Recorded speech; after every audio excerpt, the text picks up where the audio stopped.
मजदूर सभा का जो जन्म जो है वो भी कलकत्ता में, हावड़ा में 1948 में 24, 25, 26 दिसंबर को देश की आज़ादी के जस्ट बाद में हमारे जितने भी उस वक्त के स्वतंत्रता सेनानी थे बड़े बड़े, जो जयप्रकाश नारायण और पीटर अल्वालेस, मणिबेन कारा, जो बड़े बड़े हर सेक्टर के बड़े लीडर थे, कोल के, रेलवे के, पोस्टल के, समुद्री जहाजों के, वो सब इकट्ठे हुए और उन्होंने आपस में ये इस बारे में चर्चा की कि यूनियन जो है, क्योंकि देश आज़ाद हो गया है, आज़ाद से पहले जो है वो अंग्रेजों के टाइम की यूनियन थी, तो इसलिए आज़ाद देश में नई यूनियन रजिस्टर करनी चाहिए और उसका जो विचारधारा है, जो उसका एम्स एंड ऑब्जेक्टिव है, वो union should be free, independent and Democrat.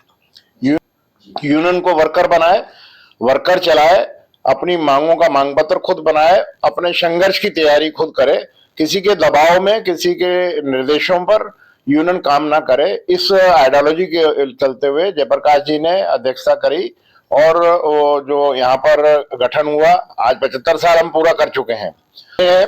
उस वक्त हमारी 6 लाख के करीब तकरीबन मेंबरशिप थी, 425 के करीब यूनियन यहाँ पर इकट्ठी हुई थी। आज हमारे पास जो है 5000 के करीब यूनियन है और हमारी मेंबरशिप जो है 2011 में जो हमने गवर्नमेंट को सबमिट की थी वेरिफिकेशन के लिए, वो 92 लाख के करीब मेंबरशिप थी। अभी हमारी जो है 1.5 करोड़ के करीब पहुंच गई है। हमारा अस्तित्व सिर्फ हमारी आइडियोलॉजी है। हमारी आइडियोलॉजी यही है कि हमने वर्कर के हित में काम करना है, जो वर्कर की बढ़ोतरी, उसके जीवन स्तर को ऊपर उठाना, उसके वेजेस को रिवाइज करवाना, उसके लिए जितनी भी सुविधाएं हैं कानूनी तौर पर, जो कानून में अंकित हैं, वो सारी की सारी प्रोटेक्ट करवाना और उनको दिलवाना। तो इस कोल सेक्टर के बारे में बात करते हैं कि आपको क्या दिख रहा है, फ्यूचर क्या है कोल सेक्टर का? कोल सेक्टर मेरे हिसाब से देश का बहुत ही नेचुरल रिसोर्सेज हैं ये, और नेचुरल रिसोर्सेज हिंदुस्तान जो है, किसी जमाने में कहा जाता था ये सोने की चिड़िया है, यहाँ पे दूध की नदियां बहती हैं, और दुनिया में किसी देश के अंदर इतने नेचुरल रिसोर्सेज नहीं है, प्रकृति संसाधन नहीं है जो हमारे देश में हमारे को कुदरत ने दिए हैं। परंतु ये अंग्रेजों ने भी हमारे को लूटा था, हमारा सारा का सारा रिसोर्सेज लूट के लंदन ले जाते थे। बटन लगाने वाली सुई भी, खनिज पदार्थ हमारा बाइशेप जाता था और वहां से वो मेड इन इंग्लैंड बन के मोहर लग के हमारे पास आता था 19 देश को जो है 1888 तक, और उन्होंने हमारे को गुलाम बना के रखा 250 साल। और भारतीय रेलवे का जन्म भी उन्होंने इसीलिए किया था 1853 में, कि जितना भी माल है वो भारतीय रेलवे में लाद के शिपयार्ड में ले जाए और शिपयार्ड से वो लंदन चला जाए और लंदन से मेड इन इंग्लैंड बन के फिर हमारे देश में आ जाए। तो हमारे देश को उन्होंने बंधुआ मजदूर बना रखा था। उस वक्त सर्वे के मुताबिक उनको जो हमारा कोल सेक्टर है, कोल सेक्टर एक ऐसा नेचुरल रिसोर्सेज है जो 12 महीने उसमें काम चल सकता है, 12 महीने मुनाफा कमाया जा सकता है। तो ये 70 से पहले कभी जब प्राइवेटाइजेशन था, लोग बाहर लूटते थे देश को, उसको उस वक्त की सरकार ने, उस वक्त की प्रधानमंत्री ने, इंदिरा गांधी ने, वो नेशनलाइज किया।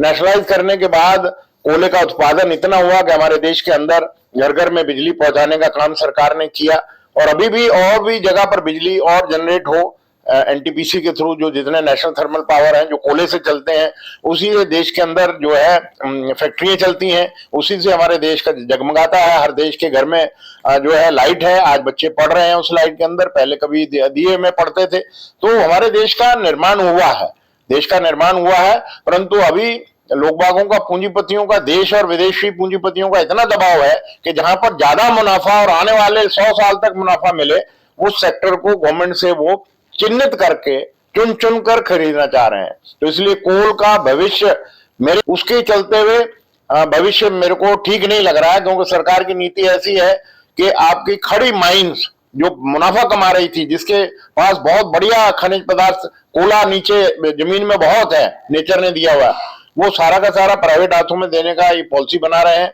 अभी इन्होंने जो जैसे माइंस डेवलप एंड ऑपरेट, जो भी पूंजीपति आए वो अपना उसको माइंस को ले ले और माइंस को खुद चलाए, वहां पर जो वर्कर काम करेगा वो 70 से पहले वाली पोजीशन में चला जाएगा।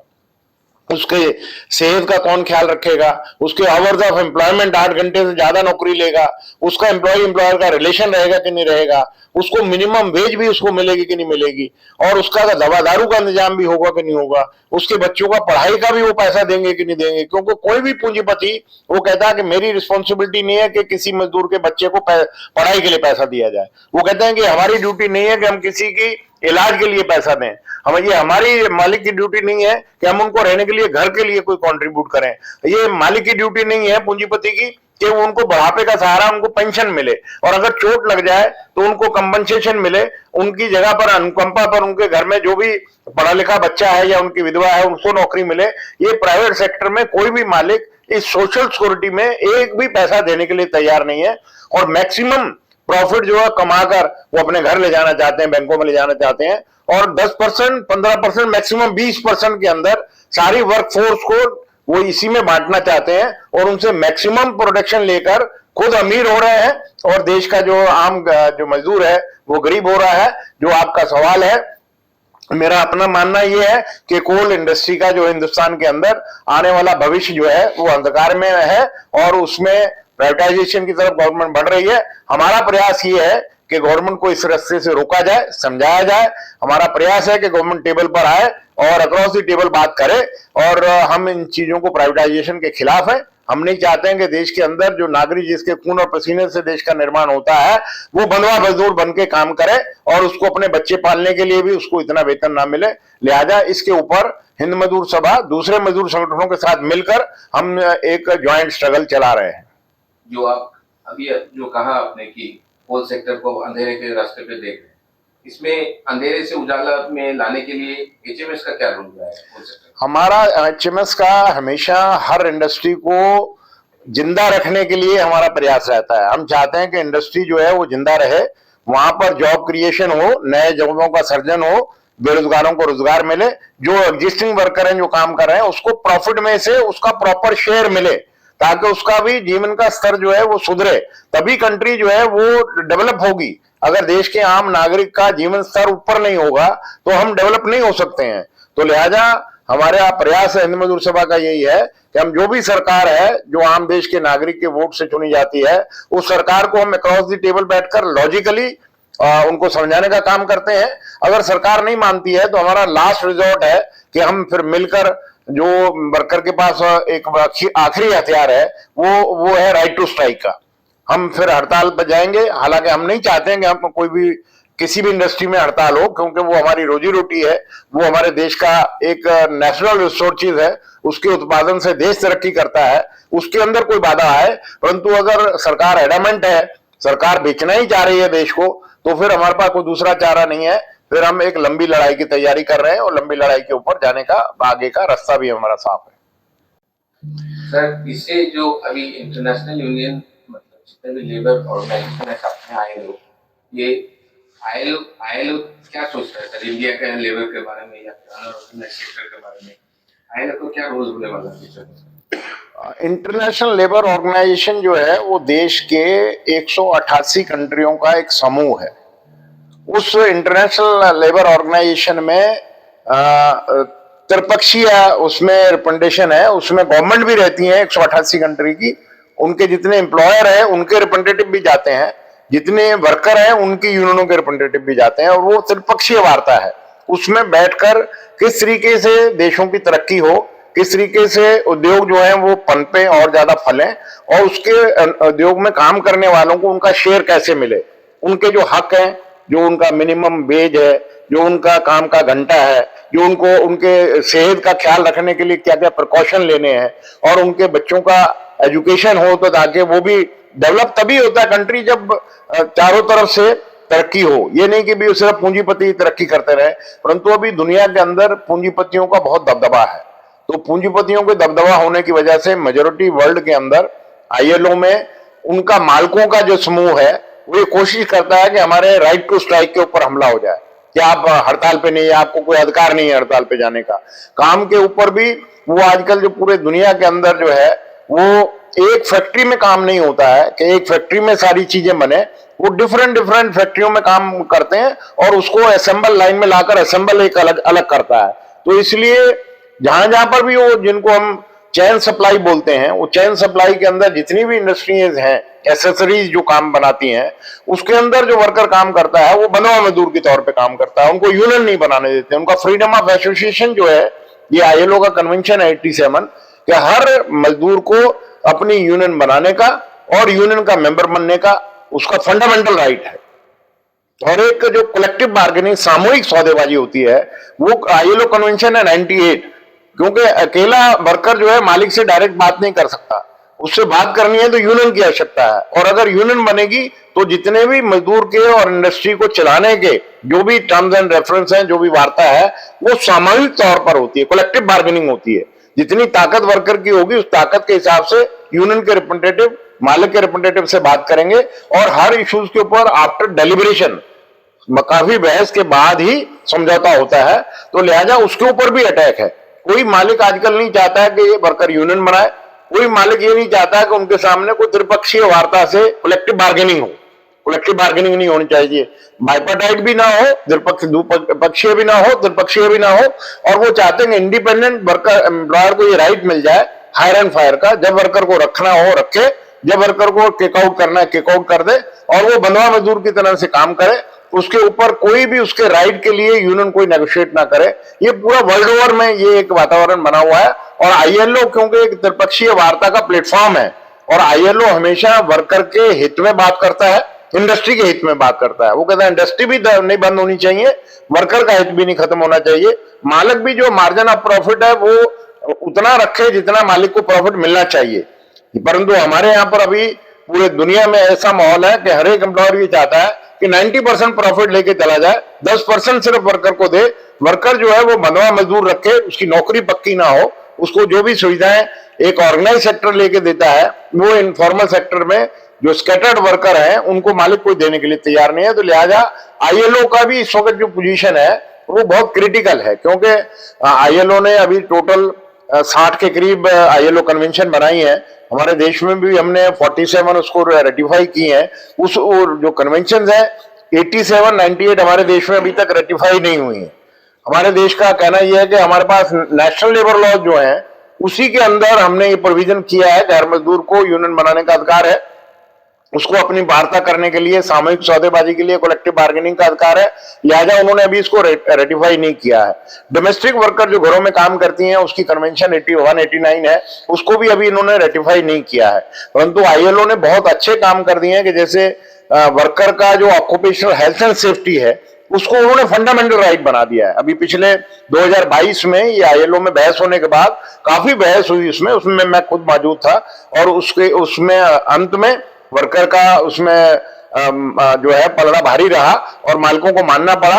अब ऑक्यूपेशनल हेल्थ एंड सेफ्टी जो है, जिसको ऑश बोलते हैं, वो एक फंडामेंटल राइट हो गया, बुनियादी अधिकार हो गया। हर मालिक को हर वर्कर की हेल्थ का काम के स्थान पर ध्यान रखना, उसके लिए पैसा निकालना, बजट अलॉट करना, ये उसकी प्राइम रिस्पॉन्सिबिलिटी हो गई है। लिहाजा एक कन्वेंशन और पास किया है कि कोई भी महिला कर्मचारी जो काम पे किसी जाती है उसके ऊपर सेक्सुअल हैरेसमेंट नहीं होना चाहिए, उसका उत्पीड़न नहीं होना चाहिए।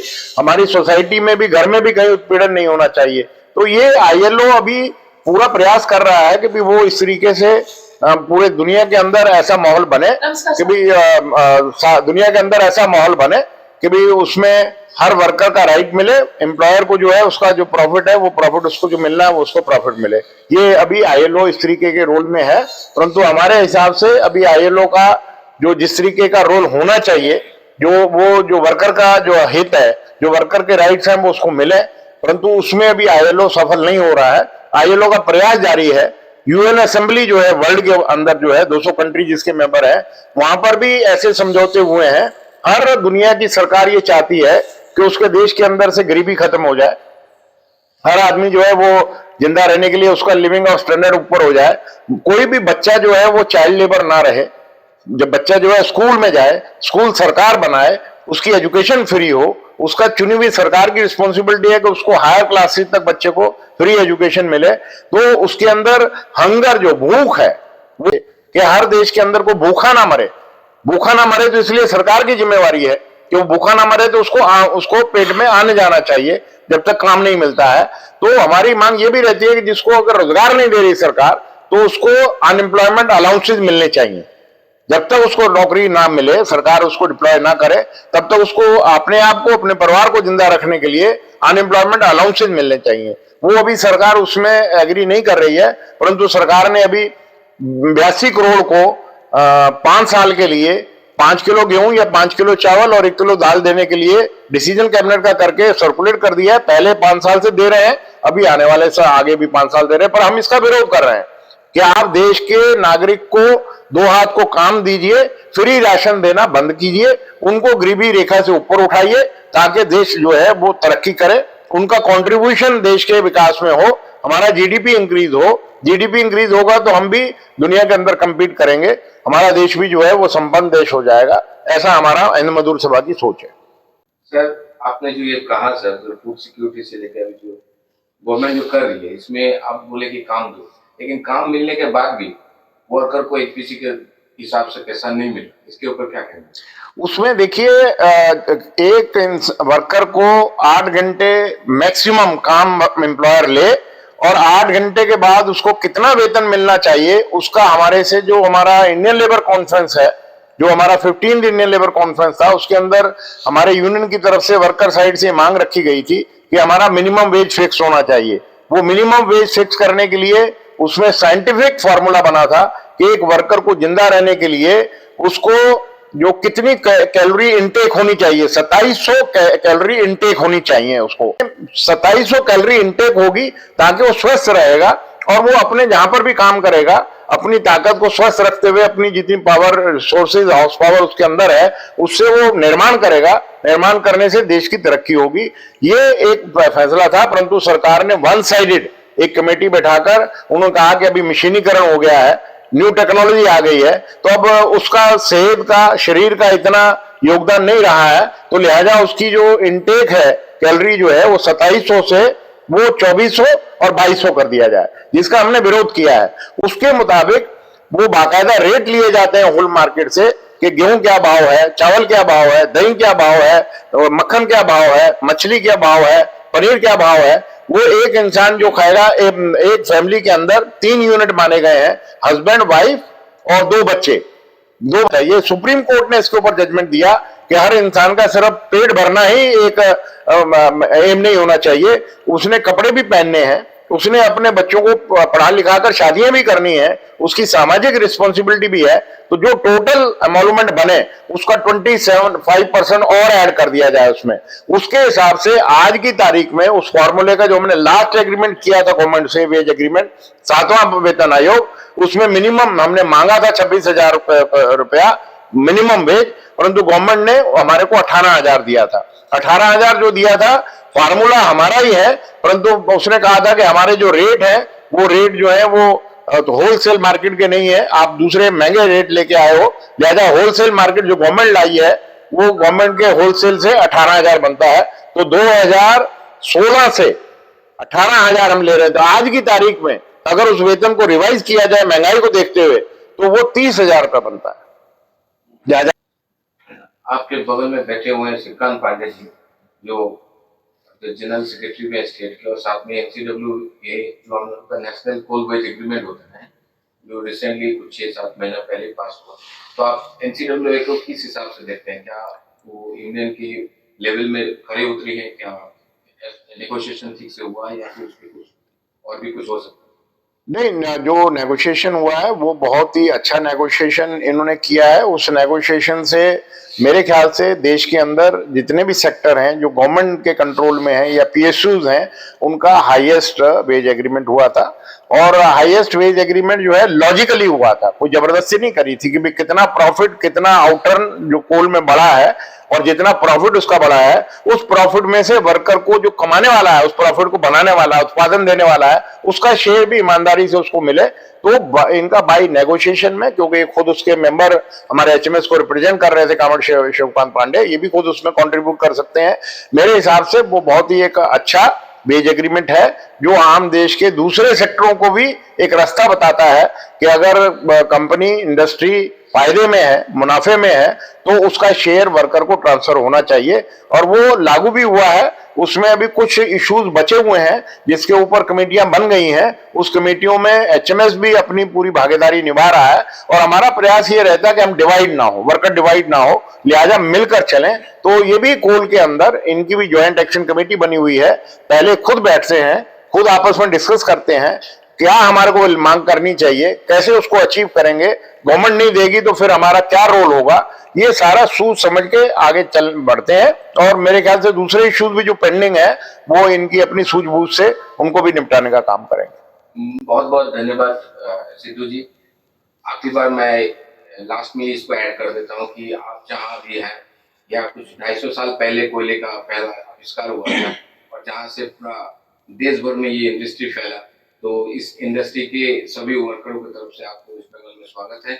बहुत बहुत धन्यवाद हम हमारे चैनल को। मैं भी आपका बहुत बहुत धन्यवाद करता हूं। आपके चैनल के माध्यम से मेरे को मौका मिला, मैं दुर्गापुर में आया हूं और दुर्गापुर में वेस्ट बंगाल के अधिवेशन के लिए आया हूं। जैसा कि मैंने आपको पहले बताया, आपके चैनल के माध्यम से जो भी आपके व्यूअर्स हैं जो मेरे को सुन रहे हैं या देख रहे हैं, उनको उनका नया साल उनके परिवार के लिए जो चल रहा है वो मंगलमय हो और उनका वो तरक्की करें, तंदुरुस्त रहें और अपने देश का तरक्की करने के लिए अंदर जितना योगदान मजदूर का होना चाहिए वो उसमें योगदान करें। धन्यवाद। इनकलाब जिंदाबाद।